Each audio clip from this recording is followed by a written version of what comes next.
Good morning to lesson 22, lecture 1. Today we are talking about the rise of Julius Caesar. And what you will need is preferably your Cicero book, but you should also be able to manage just with the help of what I posted online, sections of the book, as well as you will need a handout, which is called CL322 handout 22, Gaius Julius Caesar, and we are going to use that for today's lecture and also for the lecture that's due on Friday. Well, first of all, let me share my screen with you. Here we go. And here we are. So today in lesson 22, we are starting to talk formally about Julius Caesar, about whom you have already heard a little bit, and who is in fact one of the most famous figures of ancient Rome. So in this class, we will meet Julius Caesar, learn a little bit about his early life, then we will learn about the mistakenly so-called First Triumvirate, and then finally we will see how Rome ultimately reaches the brink of civil war. Fun times. So let's start with Gaius Julius Caesar. You see that C, which in Latin can represent a wider range of sounds than in English, and so that is the usual abbreviation for Gaius Julius Caesar, who was born in 100 BCE to make all future learners very happy about an easy remembering of that. We are pretty certain he was not born by Caesarian section, but that is the fantasy that gave that its name. So he came from a family, that family name is Julius. And so as we have discussed in the past, that means that all the women in the family are called Julia, right? Julia 1, Julia 2, Julia 3, I know, no feminism. So his family, actually, one of these Julii, was his aunt, who was around the time when Caesar was born, already wife of Marius, the popularis politician, about whom we have learned earlier in the course. And so as Caesar was rising through the ranks, in 68, he became quaestor, which is sort of the lowest level office when people start rising up, who, you know, he came from a senatorial family that nevertheless hasn't been that famous in recent memory. He sort of had an option to capitalize on this connection or to deny it with the popularis group that probably was connected to some extent on this Julia side. And something very interesting happened. He clearly made this choice by the year 67, which is the year in which his aunt, the one Julia who was married to Marius, died. And Caesar was given an opportunity to give a eulogy at the funeral. And I think this is the first moment when we really see Caesar emerging as a popularis force. He is essentially saying Marius's political innovations were fantastic, and it is something that I'm going to continue in my own career. And it was in fact a case that in the year 65 BCE, he became aedile. So he's again rising up, you recall those ranks that we talked about. And that year, when he was responsible for City of Rome, some games, some public displays, he in fact restored trophies that Marius earned in his wars. You recall that was his greatest achievement as a military general. So he restored those trophies to view, and thereby essentially recalled to memory and put it in a place in Rome, marked that that was a positive memory that Romans should remember and we should be proud of.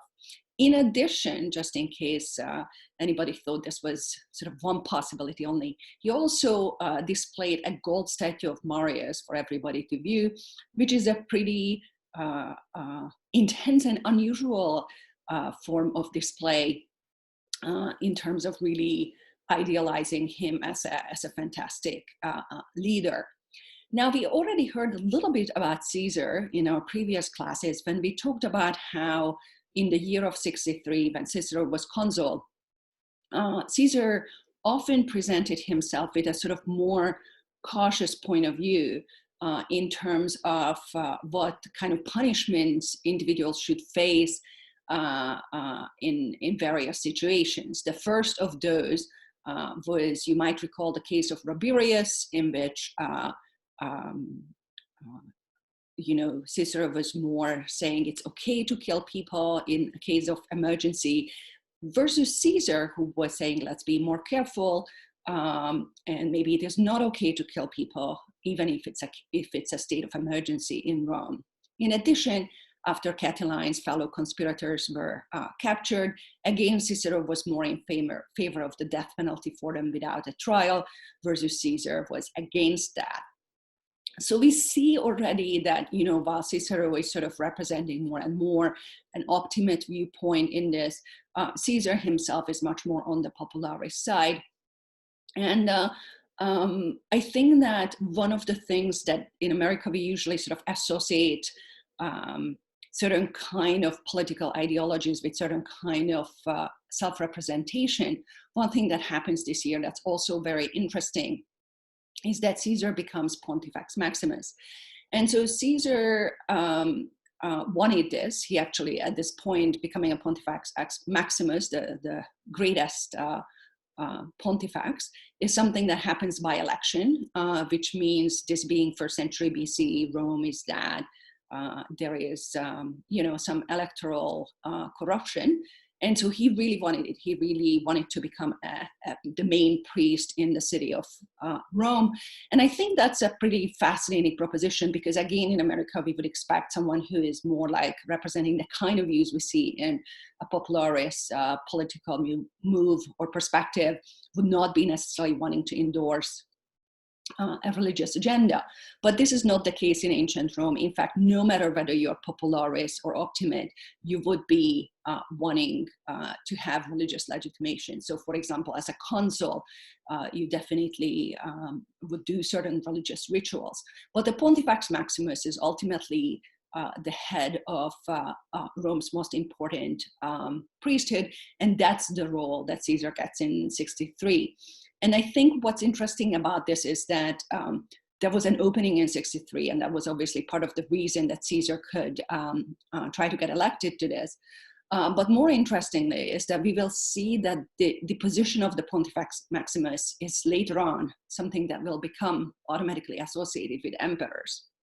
So in the sense, if we are thinking here about how slowly the office of the emperor will emerge, sometimes some things will be more incidental. I think ultimately this will not be completely incidental, but that Caesar has it so early is definitely very impressive and interesting for us. Most Roman politicians definitely would be very comfortable saying that Rome's gods are on their side and are supporting them. So, obviously, if you also get to be the Pontifex Maximus, who is heading a number of ritual celebrations in Rome, that's a very nice opportunity to do so. Okay, so further down on our chronology, both on the side and on the handout, we see that in the year 62, Caesar was praetor, and again, very, very cautious, refusing to testify against another popularis figure, Publius Clodius Pulcher, who was involved in a scandal that actually involved Caesar's wife and happened at his house.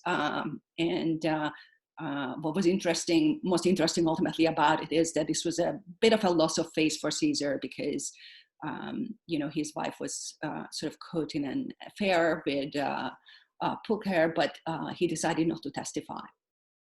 So the year 62 is where we are sort of picking up the story after the Catiline conspiracy.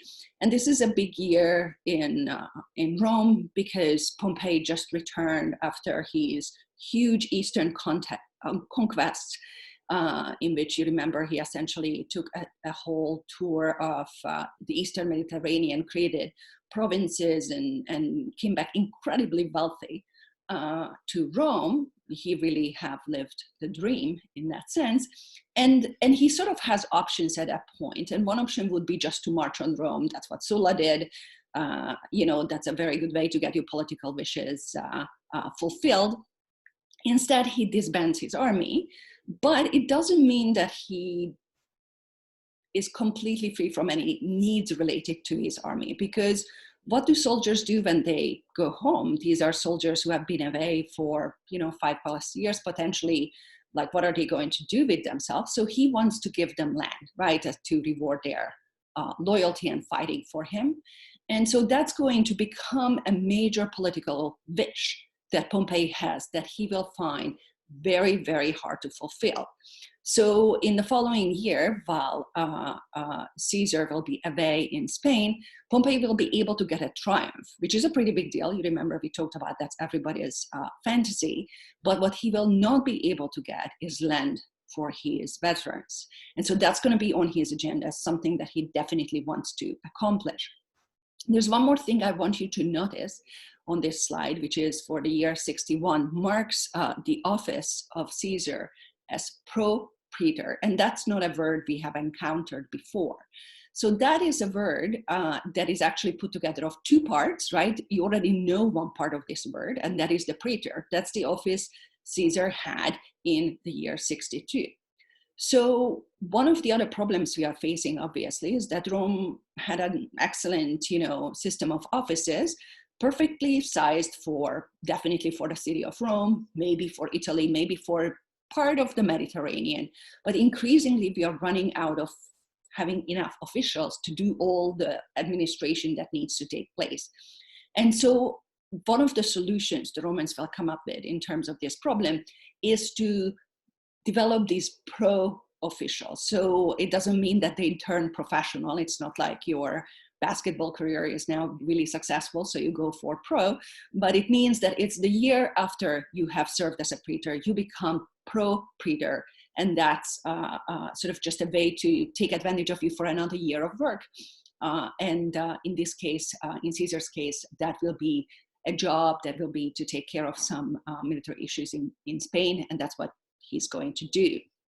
So at this point, of course, what Caesar would probably really like is not just to go to Spain, but go somewhere where he can make much more conquest. At this point, Rome may have to pacify Spain and deal with some local upheavals, but there's not much more space for conquest. So if he wants to be famous, like Pompey, then he should be out there conquering something, and Spain is not the place. So we see on this slide that we have two politicians who have strong wishes for something. One of them is Pompey, who wants to have land for his soldiers, and the other one is Caesar, who would like to have a major military conquest. And of course, the two of them could fight it out, and be in a conflict about it, and each just advancing their own aim. But another possibility would be maybe to be creating a new kind of alliance, a political arrangement in which they could all work together and fulfill each other's goals in exchange for further alliance and mutual support. That's exactly what's going to happen in our next lecture. Thank you.